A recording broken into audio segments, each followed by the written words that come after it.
Once upon a time, there was a man with a vision. That man was Walt Disney, and his vision was for a theme park like no other. A whole new world of unique attractions, hotels, and even a planned community that would set new benchmarks in innovation and city planning. Though he never saw his vision completed, Disney is now immortalised in one of the world's largest and most visited attractions. This is the incredible construction story behind the Walt Disney World Resort.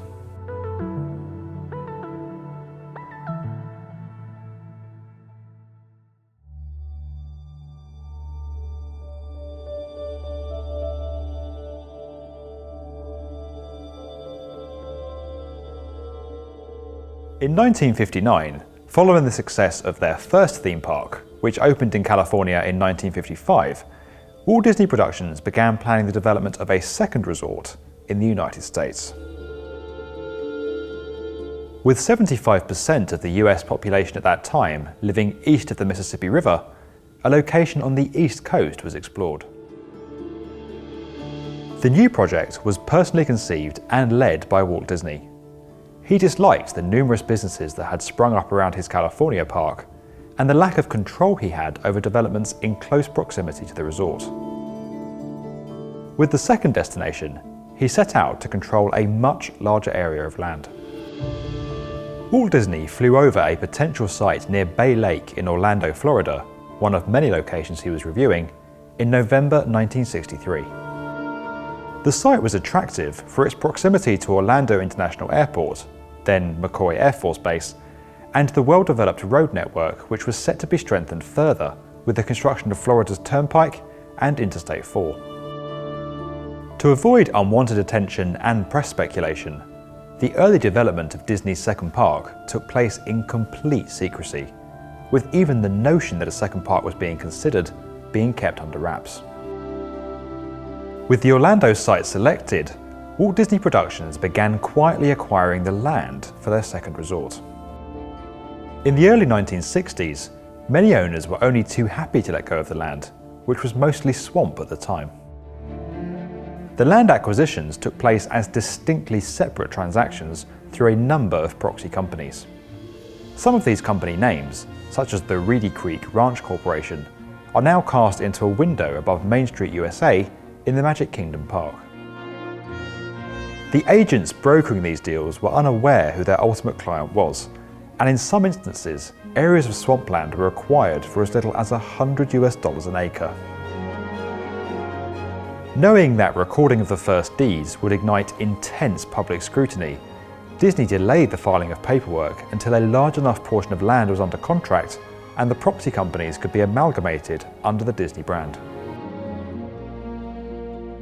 Despite being undertaken by proxy companies, as the land acquisitions became public in quick succession to each other, rumours began circulating as to what such a large area could be used for.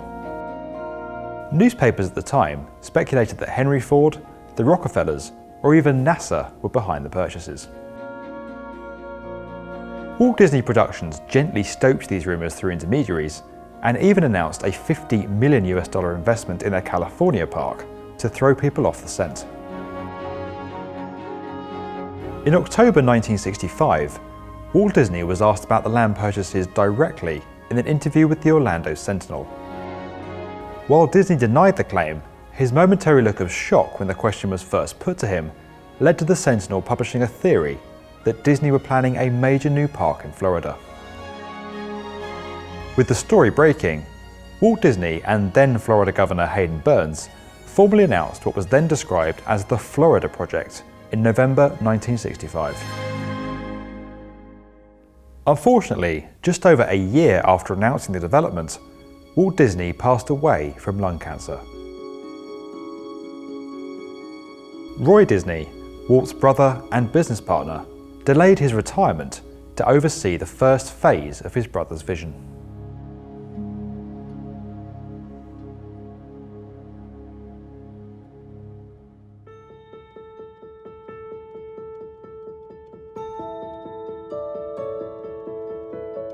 In order for the resort to grow and succeed, legislation was passed to make the land owned by Disney a special district containing 2 incorporated cities, Bay Lake and Reedy Creek, known today as Lake Buena Vista.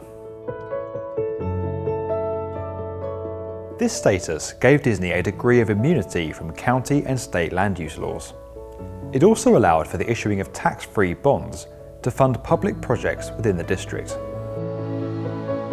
In 1967, the district began construction of drainage canals to dewater the vast site, along with roadways and supporting infrastructure for the Magic Kingdom.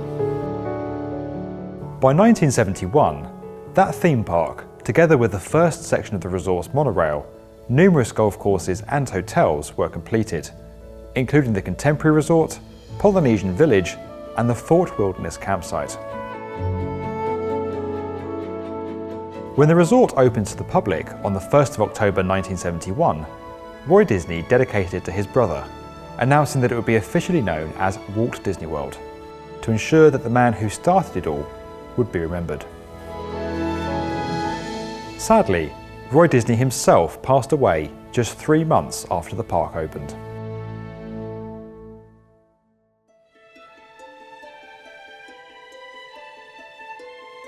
While the first phase of the park opened to much fanfare, Disney were determined to continually grow the resort and never allow it to become dated, maintaining a continuous pipeline of new attractions. In its first decade, Walt Disney World added further golf courses and hotels in the Magic Kingdom vicinity, as well as the Village Marketplace Shopping District, now Disney Springs, and the Walt Disney World Conference Center. From inception, Walt Disney had wanted to develop an ambitious progress city within the resort district that would act as a blueprint for cities of the future. This concept was abandoned by the board after Disney's death, but later evolved into a version of Walt's idea, known as the Experimental Prototype Community of Tomorrow, or Epcot. Epcot officially opened in 1982, becoming the second theme park at Walt Disney World. Famed for its World's Fair-inspired Future World exhibits and the internationally themed World Showcase, the park is centered around a 55-meter, 180-foot high geodesic dome known as Spaceship Earth. The completion of Epcot also saw the monorail system extended, and today the system runs for over 14 miles around the resort, carrying 150,000 people every day. In 1989, a Hollywood-inspired park known as Disney's Hollywood Studios was added. Operating as both a theme park and an active production studio, the facility contributed to a number of Disney's productions in the 1990s and early 2000s, including Mulan and Lilo and Stitch. More recently, the park has become home to the resort's latest attraction, Toy Story Land, which opened in 2018. Typhoon Lagoon also opened in 1989, marking the resort's first step into water parks, and was followed by Blizzard Beach in 1995. Disney's Animal Kingdom is the latest theme park to open at the resort, dedicated to the natural world and conservation. The attraction was opened in 1998 and has since continued to grow, with Pandora, the world of Avatar, added in 2017.